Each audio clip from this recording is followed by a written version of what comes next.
네, 대통령 집무실 용산 이전이 국가안보 공백을 불러올 곳인가를 두고 현 청와대와 인수위원회의 갈등이 계속되고 있습니다.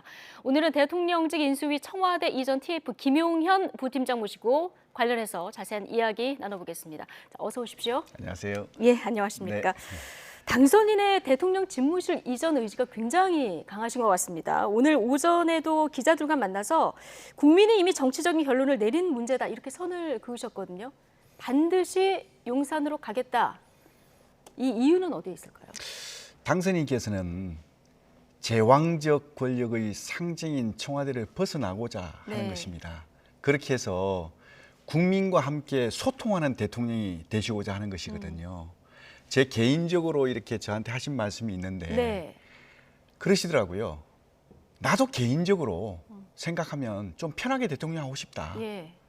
청와대 들어가서 국민 눈치 안 보고 참모들하고 뭐 별 대화할 것도 없고 수석이나 비서실장 시켜서 일하면 되고 좀 편하게 하고 싶다. 네. 그러나 그렇게 한 결과 대한민국이 오늘날 어떻게 됐느냐.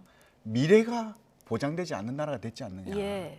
그래서 내가 좀 불편한 거는 나는 감수할 수 있지만 국민과의 약속을 어기는 거 예. 그리고 대한민국의 미래를 포기해야 되는 것은 나는 감수할 수 없다. 예. 이렇게 말씀을 하실 정도로 의지를 가지고 있습니다. 그렇군요. 들어가면은 편하지만 한 번 들어가면 못 나온다 이렇게 판단을 좀 하시는 것 같은데요. 근데 네. 그럼에도 불구하고 너무 좀 급한 결정이 아닌가 이런 지적도 한켠에서 나옵니다. 여론을 물어봐도 아직은 좀 반대 의견이 좀 많은 상황이라서 국민들 설득 과정도 조금 더 필요한 게 아니냐. 조금 더 천천히 준비해서 이전하는 건 어떻겠냐 이런 지적이 계속 나오는데요. 이 가능성은 전혀 염두에 두고 계시지 않습니까? 네, 그렇습니다. 왜냐하면요. 대통령 당선인께서 5월 10일 취임과 동시에 청와대를 벗어나서 새로운 집무실에서 그 직무를 시작하겠다 그랬습니다. 그렇게 이제 딱 되다 보니까 사실 딱 한정된 기간이잖아요. 한정된 기간에 이렇게 일을 처리하다 보니까 이제 서둘 수밖에 없었고 여러 가지 국민들의 우려가 있는 게 사실입니다. 거기에 대해서는 뭐 이런 실무자 입장에서 죄송스럽게 생각합니다. 그런데 일단 청와대에 들어가면 거기 안주할 수밖에 없는 그런 어떤 시스템입니다. 그래서 당신뿐만이 아니고 청와대에 들어가면 1년이든 2년이든 들어가는 순간 그 참모나 비서실 요원들도 안주할 수밖에 없을 것이다. 거기다가 그때 되면 한참 국정이 막 현안들이 바쁠 텐데 그런 것들이 발목을 잡게 되면 결국 과거의 어떤 그 정권의 전철을 밟을 수밖에 없다. 그렇게 되면 결국은 당선인께서 약속하신 청와대를 전부 다 국민들에게 돌려드리겠다는 약속도 지킬 수가 없는 것이고. 근데 이 정도 강력한 의지라면은 뭐 들어갔다 나오는 것도 가능하지 않을까요? 근데 그것을 사실은 과거의 정권들의 그 행태를 보면서 거기에 대해서는 본인이 장담할 수 없는 상황입니다. 그래서 그것을 지키지 못할 것에 대한 굉장히 두려움을 가지고 계시는 겁니다. 그래서 내가 지금 어려움이 좀 있더라도 지금 옮기지 않으면 중간에 옮기는 건 쉽지 않다. 그래서 국민과의 약속을 지키고 청와대를 온전하게 한 툴도 남기지 말고 다 국민들께 품으로 돌려드리자. 이렇게 지금 한 것입니다. 알겠습니다. 윤 당선인의 공약을 보면 이제 청와대에서 나오겠다는 것과 광화문 시대를 열겠다 이제 두 가지가 이제 합의가 돼 있었는데 용산 집무실이 이제 떠오르는 상황 아니겠습니까? 이 용산 집무실 아이디어는 처음에 어디에서 얻으셨는지도 굉장히 궁금한데 언론 보도를 보면 뭐 김관진 전 장관이 추천했다는 얘기도 나오고요. 그리고 신문 칼럼을 참고했다 이런 얘기도 나오거든요. 다 맞습니다. 다 맞습니까? 왜냐하면요. 2월 15일 전후에서 그 당선인께서 공약을 이제 말씀하셨거든요. 청와대에서 벗어나겠다. 광화문 시대를 열겠다. 그 순간 이제 저희 선대위 정책팀에서는 공약 검토를 하기 시작한 겁니다. 그때부터 공약 검토를 하면서 일단 광화문 시대를 여시겠다고 했으니까 광화문 청사를 중심으로서 검토를 했습니다. 그래서 광화문 청사를 가지고 검토를 했는데 검토를 하다 보니까 이게 도저히 들어갈 수 없는 상황이 되는 겁니다. 이게 너무나 많은 제약이 있었거든요. 그중에 가장 큰 것이 국민의 불편을 너무나 크게 드리는 거거든요. 그래서 이렇게까지 국민의 불편을 드려서 이게 있게 되면 이건 지속성이 없겠다. 그래서 이제 그런 고민을 하다가 그렇다면 대안이 필요할 거 아니냐. 그럼 대안이 뭔지를 판단해 보자. 그래서 대안으로 저희가 검토했던 게 이제 대여수군대 됩니다. 그게 이제 전쟁 기념관도 예. 있었고요. 네네. 거기에 이제 연합사 건물도 있었고요. 네. 그다음에 서초동에 있는 국립외교원도 있었고요. 그다음에 국방부 청사도 있었고요. 이런 어떤 것들을 펼쳐놓고 예. 했거든요. 그때 이제 당선인께서 지침을 주신 게 3가지입니다. 집무실 이전과 관련해서 예. 국민과 허심탄회하게 바로바로 만날 수 소통할 수 있는 그런 공간을 만들어 달라는 게 하나 있었습니다. 예. 그다음 2번째는 국민 불편을 최소화할 수 있도록 해달라. 3번째는 5월 10일 날 취임과 동시에 갈 수 있도록 만들어 달라. 예. 이 3가지 조건을 놓고 검토를 쭉 했죠. 예. 거기서 이제 결론적으로 나온 것이 국방부 청사가 가장 바람직하다 이렇게 판단을 한 겁니다. 예. 그리고 그럼 얘기를 들어보면 이제 소통을 할 수 있는 공간 그리고 이제 5월 10일에 직무를 할 수 있는 이런 현실적인 여건까지 다 감안을 해서 국방부 청사를 결정하셨다 이런 네, 말씀이신데, 그렇습니다. 근데 여전히 이제 안보 공백 우려 목소리가 나오는데 합참 작전 본부장을 지내셨으니까 좀 더 잘 아실 것 같아요. 그렇지는 않습니다. 남들보다 조금 이해도가 높다는 것뿐입니다. 그렇습니까? 자, 조금 전에 북한이 동해상으로 또 발사체를 쐈다 이런 네네. 보도도 속보도 전해졌고 다음 달 15일이 태양절이라서 여전히 굉장히 중요한 시점이다라는 얘기가 있고요. 또 청와대에서는 5월 9일 자정까지 청와대 위기관리센터에서 전체적인 거를 조율을 하다가 5월 10일에 바로 이걸 용산에서 받아갈 수 있겠느냐 이런 우려를 얘기하고 있거든요. 어떻게 보십니까? 결론적으로 말씀드리면 네. 청와대에서 쓰고 있는 위기관리센터에서 쓰고 있는 시스템은 국방부로 이전하는 게 하나도 없습니다. 이전하지 않아도 예. 그대로 국방부의 시스템이 갖춰져 있기 때문에 네. 문제가 없다는 겁니다. 위기관리 시스템은 2가지거든요. 예. 하나는 군 지휘통신 시스템입니다. 안보. 네, 예. 그게 바로 C4I 체계라고 합니다. 예. 이 C4I 체계는요. 네. 국방부가 지금 청와대에 설치된 것보다 훨씬 더 비교도 안 될 정도로 예. 우수하게 잘 돼 있습니다. 네. 그러나 이제 재난 관련해서는 국방부에는 그렇죠. 그다음에 없잖아요. 2번째가 예. 이제 재난관리, 네. 재난안전통신망입니다. 예. 이거는 지금 청와대는 설치돼 있는데 예. 국방부는 11월 달에 설치하도록 예정돼 있습니다. 아. 근데 11월 달에 예정돼 있는데 모든 기반 구축하고 그다음에 선로까지 다 연결돼 있고요. 예산까지 다 네. 편성이 끝났습니다. 그래서 이 의사 결정만 남아 있습니다. 예. 그래서 지금이라도 예. 설치해 그러면 하루 이틀이면 설치가 가능한 겁니다. 그렇기 때문에 이게 결정되면 5월 10일 날 대통령 집무실이 시작되면요. 거기에 이제 군 지휘 통신 예. 지휘 체계, 그다음에 재난 안전 통신망 이것이 다 갖춰지기 네. 때문에 네. 굳이 아, 이걸 옮길 필요가 없는 겁니다. 알겠습니다. 그래서 공백이 없다. 아, 그렇게 얘기를 해주시고 그 재난 시설 관련해서 청와대에서는 이거 굉장히 복잡한 사안이다 이렇게 얘기를 하고 있어서 제가 이제 혼자 나오셨으니까 말씀을 드리고, 자, 지난 20일에 북한이 서해로 발사한 방사포 이제 네. 얘기가 나왔으니까 잠시 질문을 드리면 서욱 국방부 장관은 9.19 합의 위반 아니다 이렇게 국회 보고를 했거든요. 네네. 근데 인수위 측에서는 이거 위반으로 보시고 계신데 네, 이유는 어디 그렇습니다. 있을까요? 그 올해만 들어서 네. 북한이 미사일을 10발이나 10회나 네. 도발했지 않습니까? 예. 그러고 나서 지난 이제 그저께죠. 20일 날 방사포를 또 발사를 했습니다. 예. 이 방사포는요. 과거에 이제 서울 불바다 얘기가 나오면서 그 서울 불바다의 가장 중심에 있는 위협적인 확이죠. 그래서 20일 날 방사포 발사와 함께 21일 날 청와대에서는 NSC를 했거든요. 예. 그 NSC를 했고 그리고 이제 그것도 잘하지 않는 대통령께서 주관해서 NSC를 하셨단 예. 말입니다.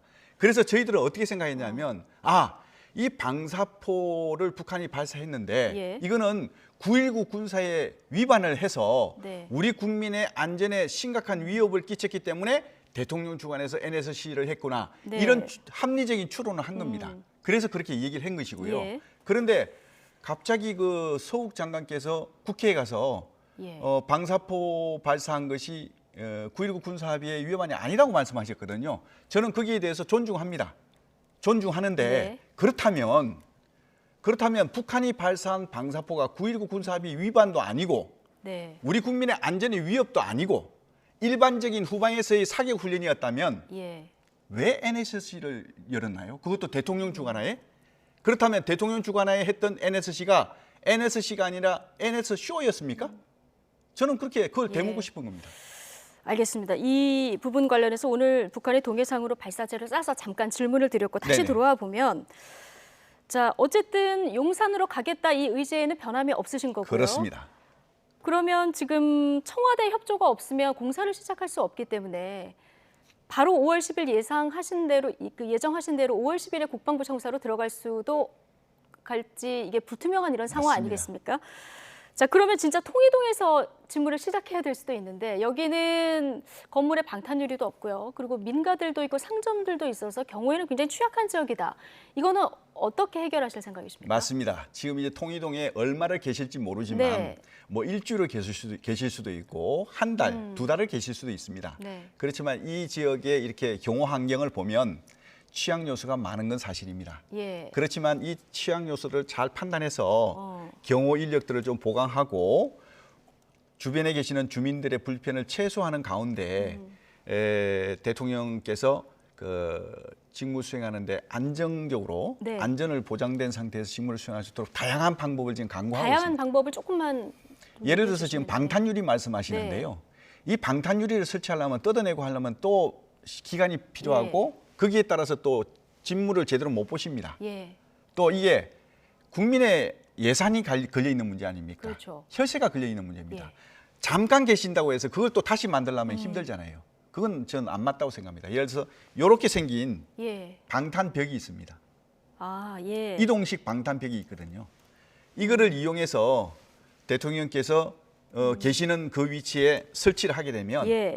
그거는 이제 방탄인 효과가 있습니다. 네. 그런 것들이죠. 예. 그다음에 이제 경호의 중심을 넓혀서 조금 이렇게 그 지금보다는 예. 경호의 중심을 넓히면 그만큼 안전을 확보할 수가 있거든요. 예. 그런 측면도 있다고 보여집니다. 아, 그 교통을 출근하시려고 하면 교통을 통제해야 되잖아요. 통이동에서 직무를 보시든 뭐 국방부 청사에서 보시든 그 교통 통제를 해야 되는데 이 부분의 시민들 불편은 어떻게 해결하실 생각이십니까? 지금 이제 서초동에서 이렇게 다니시는 거 네, 말씀하십니까? 일단 통이동에서는 서초동에서 와야 되는 이 문제가 있고요. 국방부 청사로 들어가셔도 거기도 이제 한남동 공간에서 오시려고 하면은 맞습니다. 그 교통 통제를 어느 정도는 해야 되기 때문에 이 부분은 어떻게 둘 다 일단, 이제 아우러서 설명을 네, 해주신다면? 일단 그 한남동에서부터 예. 국방부 청사까지 이동하는 것은요. 예. 이동로가 한 서너 군데가 있습니다. 이거 시뮬레이션 해보셨다면서요? 네. 그 서너 군데가 있는데요. 그 시뮬레이션 결과 보면 네. 최소 3분에서 최대 5분 정도 예. 소요되는 것으로 보입니다.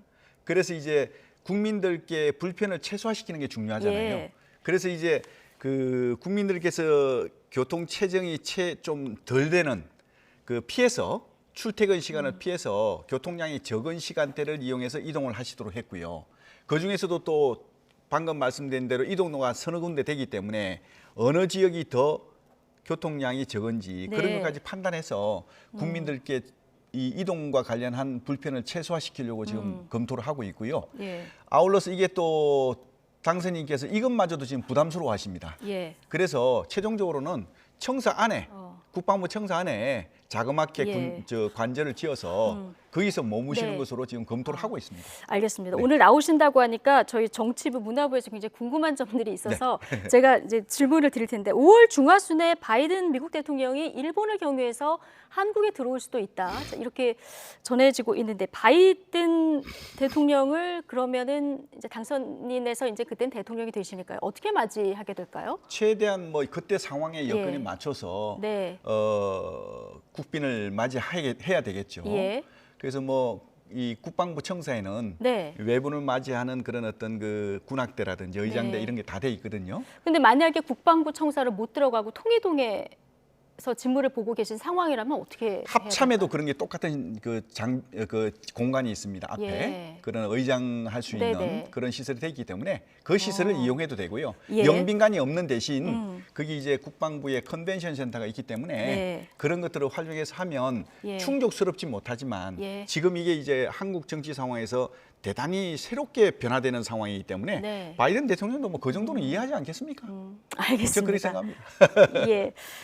자, 그리고 5월 10일에 현재 청와대를 어쨌든 통이동에서 시작하든 국방부 청사에서 업무를 시작하든 네. 청와대는 개방하겠다. 국민들에게 돌려드리겠다. 맞습니다. 이 의지도 확고하신데 어제 언론 보도를 보니까요. 청와대에 아직 터가 남아 있는데 고려시대 왕이 거주했던 남경을 복원하는 계획을 인수위가 가지고 있다. 이런 보도가 나왔거든요. 이렇게 되면은 그동안 복원이 안 됐던 경복궁 북쪽 부분까지 문화재 복원이 되는 겁니까?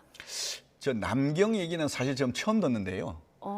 그 뭐 역사적으로 좀 그 해박하신 개인적인 의견인지는 모르겠지만 예. 인수위 차원에서 그것이 뭐 논의되고 검토된 것은 저는 없었다고 제 기억에는 없습니다. 아, 이거 아직 논의된 바가 없습니까? 그렇습니다.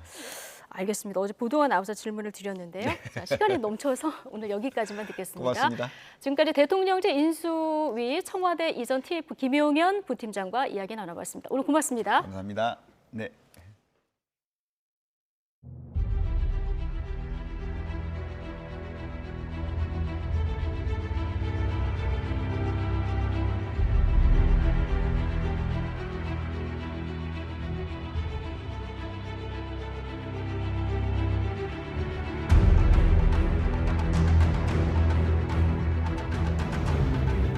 친애하는 국민 여러분, 계획은 먼저 세 가지 당면 과제의 실천으로부터 시작해야 합니다. 그 첫째는 부정부패 척결입니다.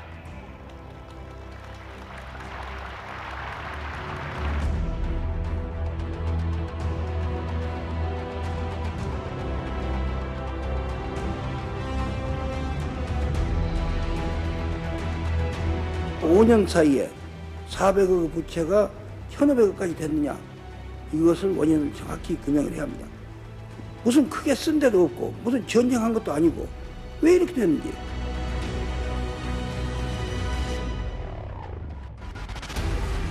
노무현 당선자는 정부 부처로부터 업무 보고를 받는 자리에서 정부 조직을 개편해야 한다고 강조했습니다.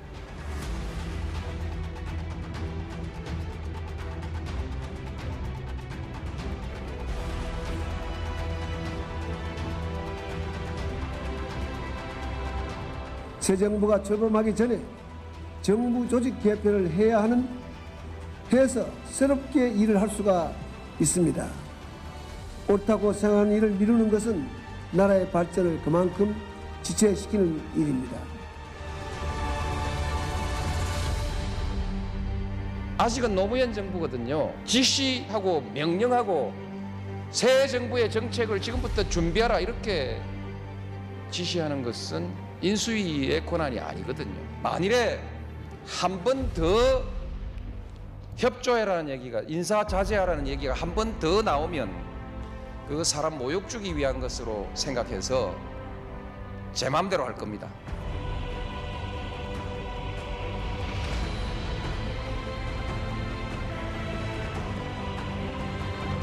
어떤 사회에서는 법지킴은 오히려 손해다 이렇게 생각하기도 하지 않습니까? 그런 나라는 참 미래가 없다고 생각합니다.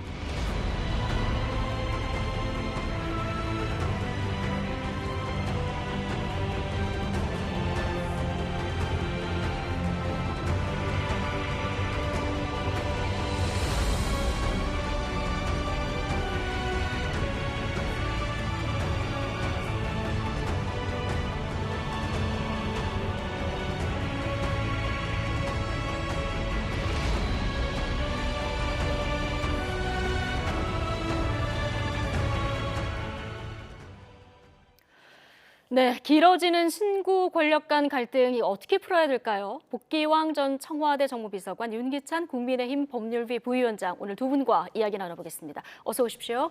안녕하세요. 예, 안녕하십니까. 어제 한국은행 총재 후보 지명을 놓고 청와대에서는 이번 인선에 대해서 당선인 측의 의견을 들었고 오히려 선물이 될 줄 알았다, 이런 반응이고요. 또 지금 당선인 측에서는 협의도 추천도 한 적이 없다, 이렇게 얘기를 하고 있어서 진실공방양석인데, 지금 이철이, 장재원 이 두 사람 간의 얘기가 있었던 것 같은데 어떤 절차를 거쳤느냐, 이 부분도 좀 불투명한 상황이라서 이 협의의 기준은 뭐라고 보십니까?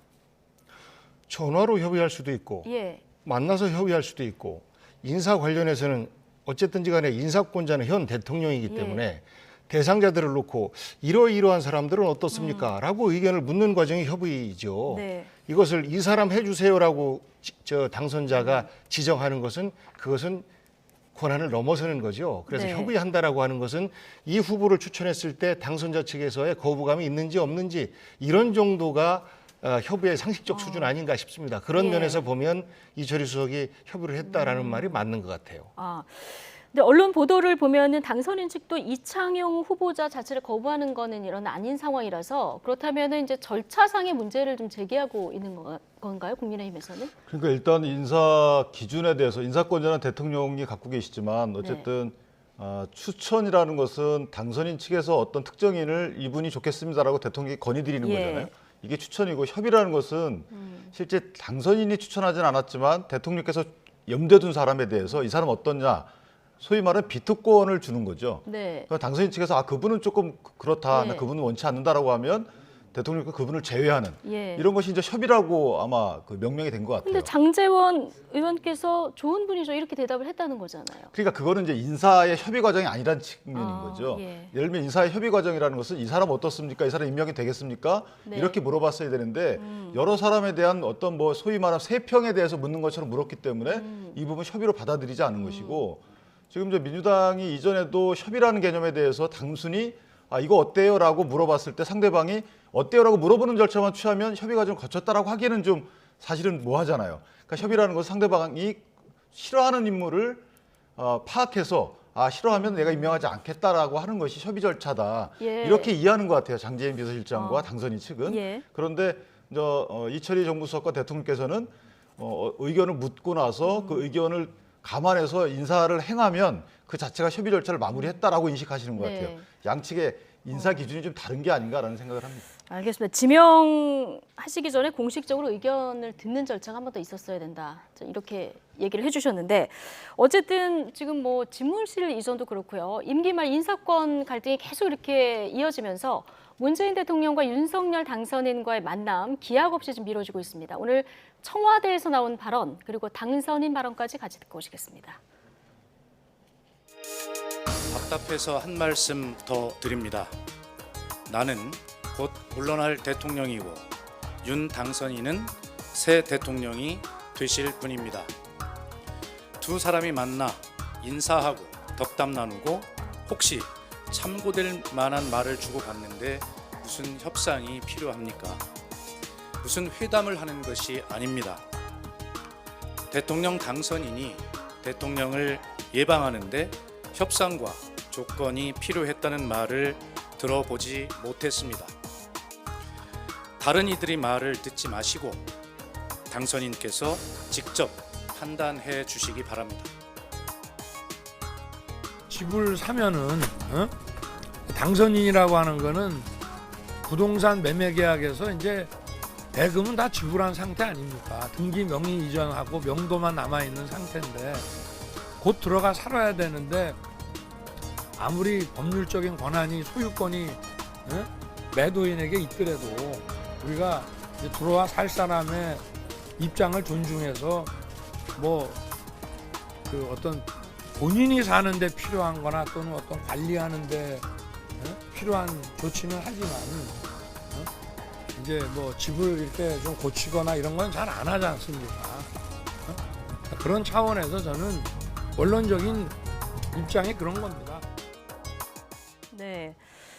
자, 부동산 매매에 빗댄 윤석열 당선인의 입장까지 지금 듣고 오셨는데 만남의 성격 규정 자체부터 좀 양측의 이견이 큰 것 같습니다. 지금 청와대에서는 인사와 덕담에 무슨 협상이 필요한가 이 얘기를 했는데 당선인 측에서는 회동을 덕담 자리로 평가하는 것은 동의하기 어렵다 이렇게 얘기가 나왔거든요. 그러니까 떠나는 대통령과 뭔가 담판을 하고 거기서 성과를 얻어내고 싶은 욕심이 간절합니다. 지금 보면 인사도 당선자에게는 법적 권한이 전혀 없는데도 불구하고 잔금까지 다 치렀다. 집으로 비유하면 이러시는데요. 아직 소유권 안 넘어갔습니다.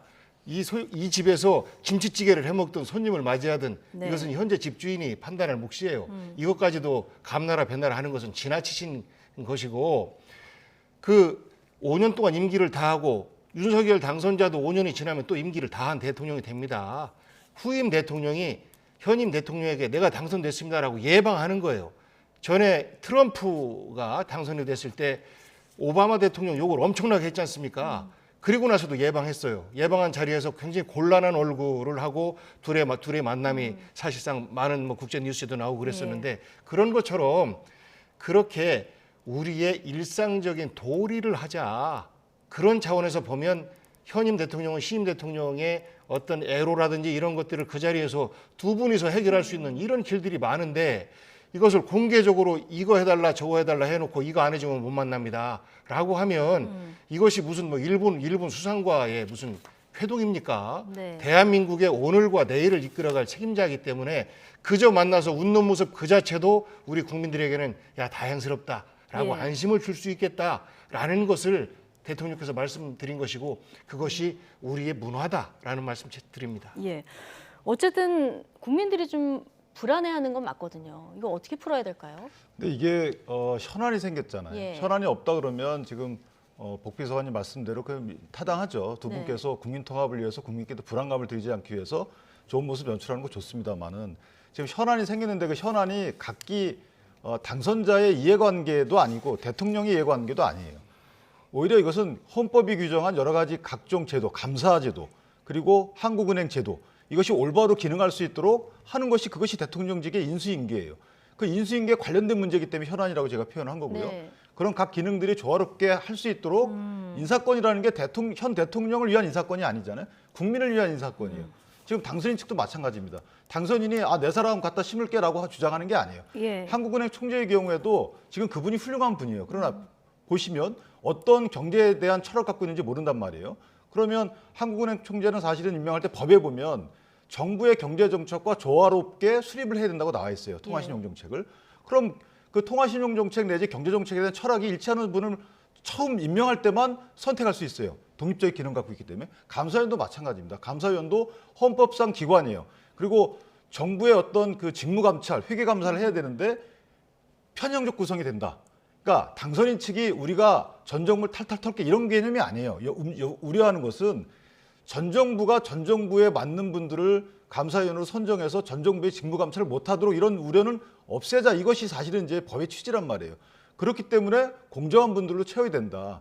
따라서 이것을 당선인 측이 민감하게 반응하는 것이지 내 사람 심을게 또 우리 사람 심을게 이런 문제는 저는 아니라고 봐요. 대통령께서 마찬가지라고 봐요. 따라서 이 부분은 옳고 그름을 떠나서 시스템적 문제라고 보고 인사권이 어느 분한테 있는지의 문제를 넘어서서 우리 헌법이 규정한 실제 인수인계를 왜 규정했는지 그리고 각 규정이 각 기관이 어떤 기능을 하고 그 기능이 국민을 위해서 제대로 돼야 되는 거 네. 정부를 감시해야 되는 기능 아니겠어요? 예. 이것이 잘 원활하게 이루어질 수 있는 인사가 돼야 된다. 이런 측면에서 문제 제기를 하고 있는 거예요. 예, 지금 한국은행 총재 지명이 어제 있었습니다마는 인사권 충돌의 근본 원인은 감사원의 감사위원이 공석인 2자리 이 문제가 근본적일 것이다 지적이 나오는데 감사원 감사위원이 뭐길래 이렇게까지 좀 갈등이 벌어지는 걸까요? 그러니까 맨 처음에는 청와대의 용산 이전 이거에 예. 대해서 청와대에서 부정적인 의견을 냈지 않습니까?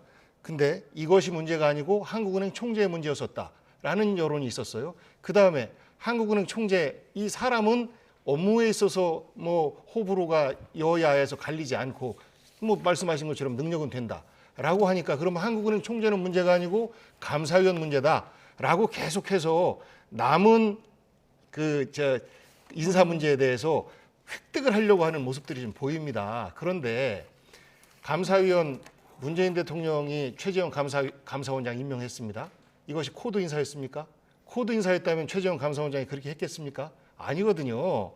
그러니까 당선자께서 법을 이제 본인께서 법을 이렇게 다음 당선자가 있으면 당선자가 즉시 남은 인사권을 발휘할 수 있도록 이렇게 법을 바꾸시면 그렇게 하시면 돼요.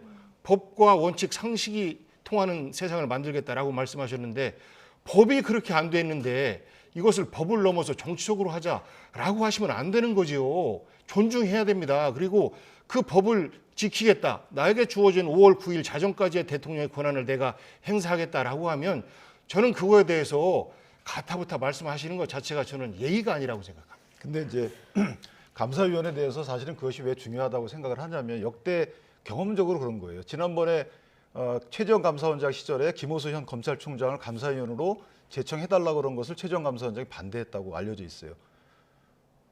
이 검찰총장 되실 분이었고 김호수 법무차관했던 분인데 감사위원 독립적 기관으로 대통령께서 제청 절차를 사실상 크게 지키지 않으시고 했단 말이에요. 이런 뭐 왜 그랬겠느냐 하는 문제고.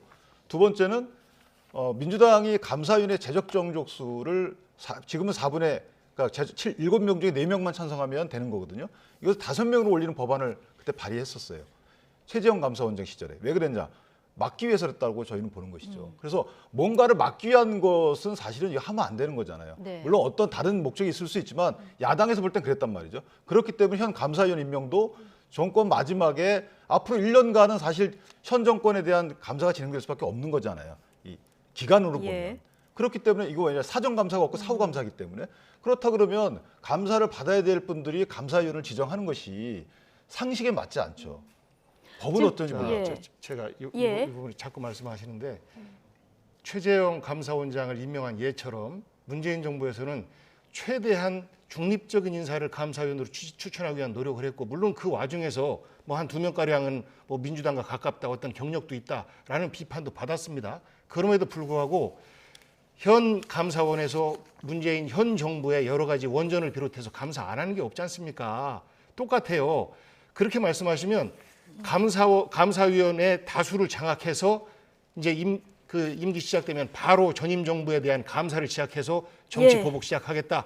그 시작을 감사로부터 시작하겠다라는 의미로 또 반대 입장에서는 들릴 수 있고 국민들도 그런 우려들을 좀 하고 있는 거 아닙니까? 지금 현재 불편한 관계가 이명박 노무현 대통령의 그런 불편한 관계처럼 똑같이 이런 불편한 관계가 만들어지면 문재인 대통령 보복당하겠구나. 이런 우려들을 많이 하세요. 그 우려에 대한 불식은 당선인 쪽의 몫이라고 저는 봅니다. 근데 그거는 한 가지만 제가 말씀드리면 그거는 걱정 안 하셔야 되는 게 현재 세 분이 저희 분류에 따르면 다소 좀 친정부 성향의 감사위원으로 분류가 된단 말이에요. 7분 중에 3분이요. 그렇기 때문에 두 분을 만약에 저희가 원하는 분들로 채워진다 하더라도 이분들이 만약에 편향성이 있다 하더라도 그래도 다수를 차지하지 못해요. 과반을 차지하지 못해요. 그래서 한 명 한 명도 안 된다는 겁니까? 그렇죠. 한 명을 하게 되면 네 분이 되기 때문에 사실은 이것이 저희가 뭘 하겠다는 게 아니고요. 덮지 못하게 막겠다는 거예요. 그러니까 거기에서 이번에 감사원 출신입니다.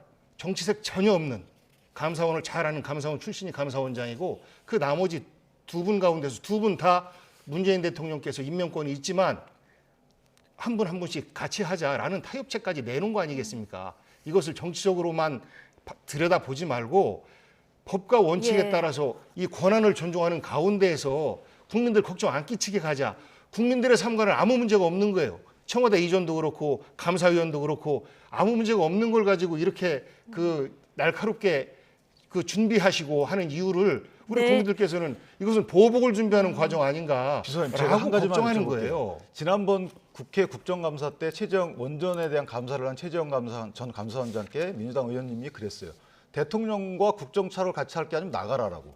기억하시죠? 그건 정치인들의 말이고요. 아니 어쨌든 이것이 국민들과 원전과 관련된 문제는 지금 국민들과 직결되는 문제로 이미 바뀌었어요. 그렇기 때문에 감사원이 존재하고 감사원이 올바로 업무 처리해서 직무감찰을 예정하고 있다 그러면 이런 공무원의 올바른 직무는 국민들의 이해관계에 밀접하게 연결되는 문제란 말이죠. 이것이 뭐 정치 보복 이런 문제로 덮을 문제는 저는 아니라고 보는 것이 사실 깊이 성찰해야 될 문제예요. 양측 다.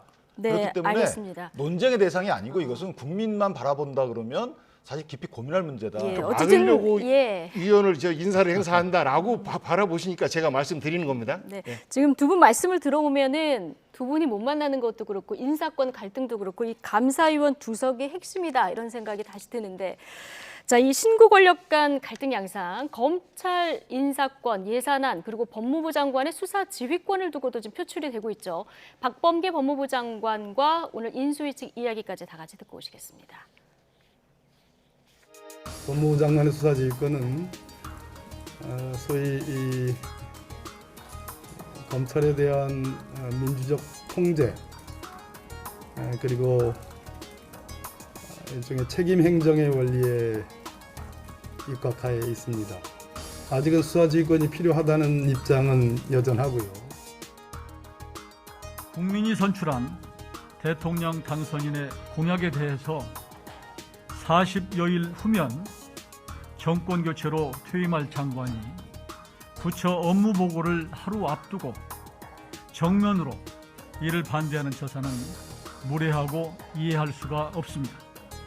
오늘 오전에 예정되어 있던 법무부 업무 보고는 무의미하다고 판단하고 법무부의 업무 보고 일정의 연기를 통보했습니다.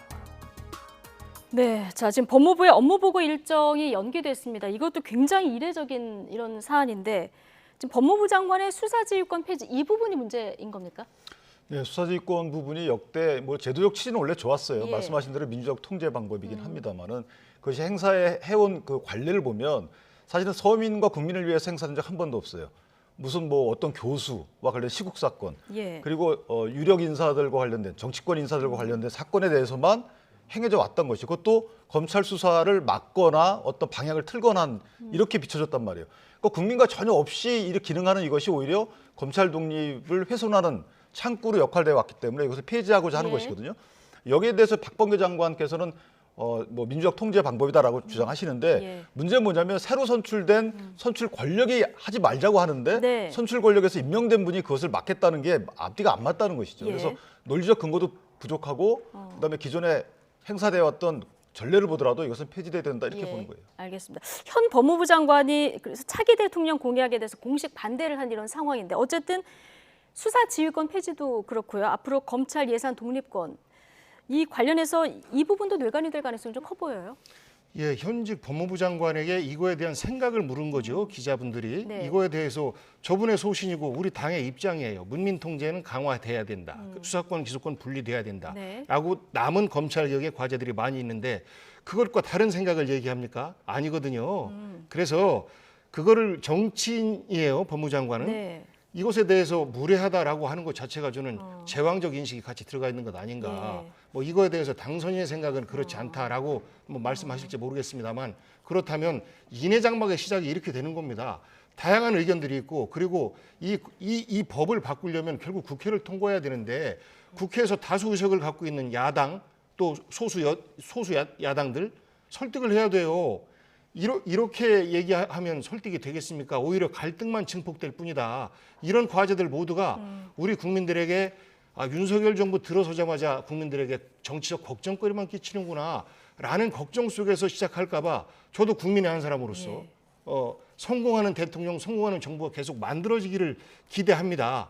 그런 예. 측면에서 볼 때 시작을 하는 데 있어서 조금 더 넉넉한 승자의 마음으로 대화를 네. 열어놓고 했으면 하는 말씀드립니다. 알겠습니다. 의견이 다를수록 좀 얼굴을 맞대고 얘기를 할 필요성도 있지 않을까 싶긴 한데 어쨌든 이 평행선을 달리는 이 평행선의 각도가 조금 안쪽으로 굽혀지기를 좀 바라면서 오늘 대담 여기까지 듣겠습니다.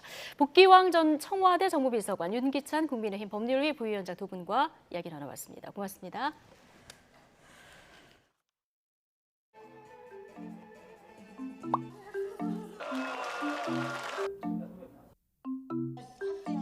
괴한의 흉탄에 사랑하는 어머니. 우리 이정희 후보께서는 오늘 아주 작정을 하고 박근혜 후보 떨어뜨리기 위한 겁니다. 저는 박근혜 후보를 반드시 떨어뜨릴 겁니다. 4대 악 척결에 대해서 그 불량식품이라든가 우리 국민 여러분과 함께 희망의 새시대 제2의 한강의 기적을 만드는 위대한 도전에 나서고자 합니다. 통일은 대박이다. 아주 퉁퉁 불어 터진 국수입니다. 혼이 비정상이. 내일 어떻게 발표하시려면 정리를 하셔야 될 것 같은데. 글쎄, 얘기 안 하셨죠? 거기만 안 했어요. 하여튼 이건 좀 상의를 해보세요. 예.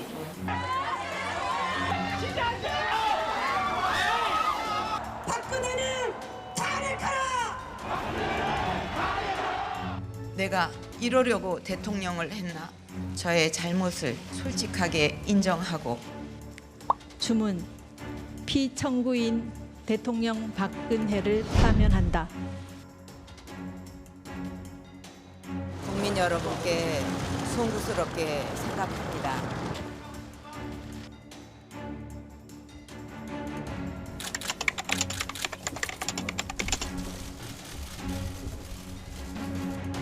문재인 대통령은 박근혜 전 대통령 특별 사면 복권에 대해 박근혜 씨 사면을 반대한다!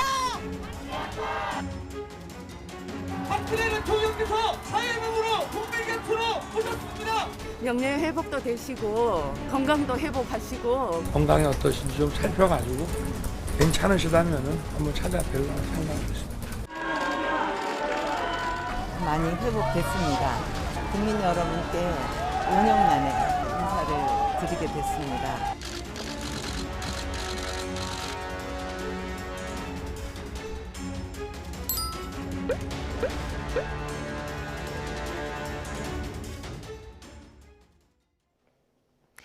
오늘 서울은 날이 흐리기만 할 뿐 대기질은 양호한데요. 하지만 동쪽 지역은 미세먼지가 말썽입니다. 현재 강원과 영남, 제주도는 초미세먼지 농도 나쁨을 보이고 있습니다. 내일도 강원 영서와 충북, 대구는 공기가 탁하겠습니다. 먼지는 내일 비가 내리면서 해소되겠습니다. 내일 오후 제주도를 시작으로 저녁에는 전국으로 비가 확대하겠습니다. 모레 오전까지 제주 산간에 최고 250mm 이상, 그 밖에 제주도에는 최고 100mm의 폭우가 쏟아지겠고요. 수도권과 호남, 영남, 남해안에도 20에서 70mm의 많은 비가 내리겠습니다. 특히 남해안과 제주도에는 시간당 30mm 이상의 강한 비와 초속 25m 이상의 돌풍이 몰아칠 것으로 보입니다. 비바람 피해가 발생하지 않도록 주의해 주시기 바랍니다. 내일 아침 기온 서울과 대구, 광주 7도로 오늘보다 3에서 5도가량 높겠습니다. 낮 기온은 서울 19도, 대전 20도까지 올라서 오늘보다 1에서 7도가량 높아 따뜻하겠습니다. 날씨였습니다. 네, 목요일 더 뉴스 마치겠습니다. 함께해 주신 여러분 고맙습니다.